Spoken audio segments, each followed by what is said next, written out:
Welcome into sports. I'm Geraldine Pollia. Number 1 NDSU clinched the Valley football title today with a win over a familiar foe in Grand Forks. A downright electric match between the Bison and Fighting Hawks. The home team starts things off on the right foot. Malachi McNeil reads Cole Payton like a book. The Bison QB with 4 straight games with an interception.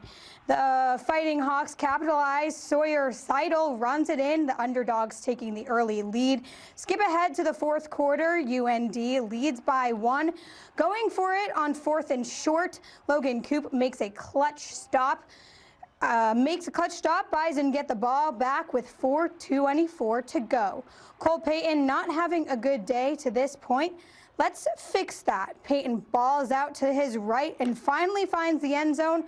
Bison lead 15-10 with just under 2 minutes remaining. North Dakota driving now. Jerry Kaminsky throws up a lob. Anthony Chiname Alfaro calls it pick. And Ben Dacu got reaction from both sides of the rivalry. It wasn't pretty for North Dakota State, but it was enough to get the job done. The Bison didn't hold a lead until nearly 58 minutes into the game, but the Bison still managed to escape Grand Forks with a win, and the 7th conference win of NDSU's season so far was enough to clinch the Missouri Valley Conference title. Coach P kind of mentioned it to us on Tuesday, maybe after practice, that they had reached out. Do you guys want shirts? Do you guys want the trophy up there? And Coach P, if Coach P was getting all fired up, we're not just going to go up there just to lose and not get the shirts and trophies. So that gave us some motivation in the back of our minds. Despite North Dakota holding North Dakota State's offense in check for most of this game, the Fighting Hawks still come up short, making this their 4th one-possession loss of the season. Every single one of UND's losses this season have come by 1 score.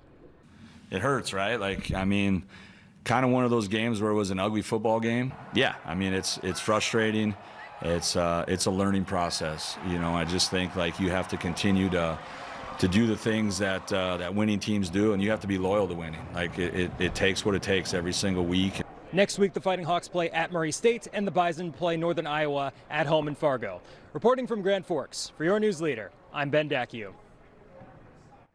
UMary hosting Winona State. Marauders already up 13 in the first half. Jordan Polo Solomon with a lot of time in the pocket. He fires to Mandan native Carson Jablonski to extend the lead. Now, UMary's defense was pivotal today. Christopher Federico comes up with the interception to give the Marauders the ball, but the offense can't capitalize. Winona State coming back to the other way now. Jamani Muhammad takes off for the 33rd-yard rushing touchdown to cut it into the lead. Warriors get the ball back quickly. Final play before the haul. Mason Phillips comes up with a sack for the Marauders. But Winona makes a late comeback to win 36-29.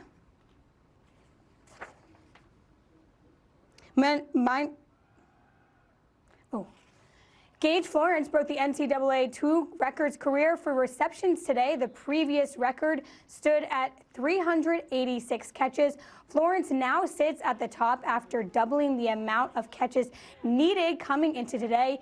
He still has at least 1 game left in his college career at Minnesota State Moorhead.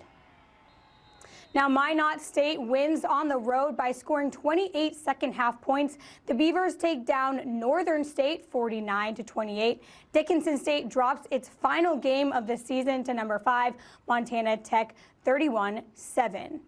Over in Class A football, number 2 Killdeer hosted number 6 Bottineau, hoping to get back to the title game for the first time since 2015.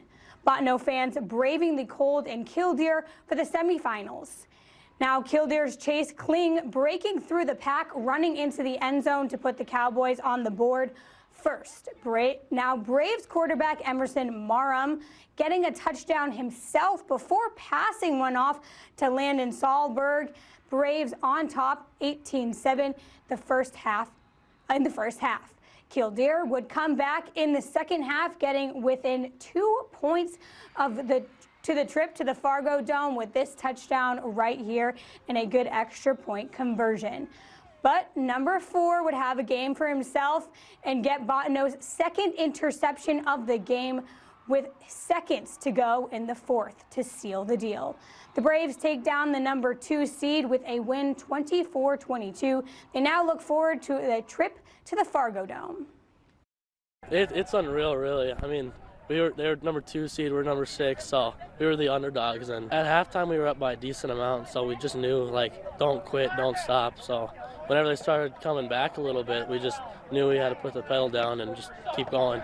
You know, like I said earlier, credit to this group. You know, they're very good at executing things both sides of the ball. It's a very fun group to coach because they come to work every day and just want to get better. You know, and as a coach, you can't ask for more than that. In the other semifinal games, Langdon advances with 36-26 win over Velva in their 5th championship appearance in the last 9 seasons. In the 9-man semifinals, New Rockford, Cheyenne, and Lemoore will play in a rematch of the 2024 title game. The Rockets win 72-50, while the Lobes win 48-12 over South Border. Let's go to the pool for the WDA Swim Championship in Mandan. Starting in the 200-yard individual medley, Ava Erickson anchors century to win in a time of 1 minute 55 seconds. In the 200-yard freestyle, it's Minot Samantha Von Barken winning by more than a minute and a half, 1 minute 58 seconds in her winning time. In the 200-yard individual medley, Bismarck's Maddie Verdeau wins one of her 2 individual titles of the day. It's time of 2 minutes 11 seconds. Century swims its way to the WDA title by more than 100 points. Legacy Minot, Mandan, and Dickinson round out the top 5. Now for hockey, UMary will break Minot State's 8-game win streak with a 2-1 win tonight, while UND records a season-high 7 goals in their 7-2 win over Omaha tonight. They now are number 1 in the NCHC.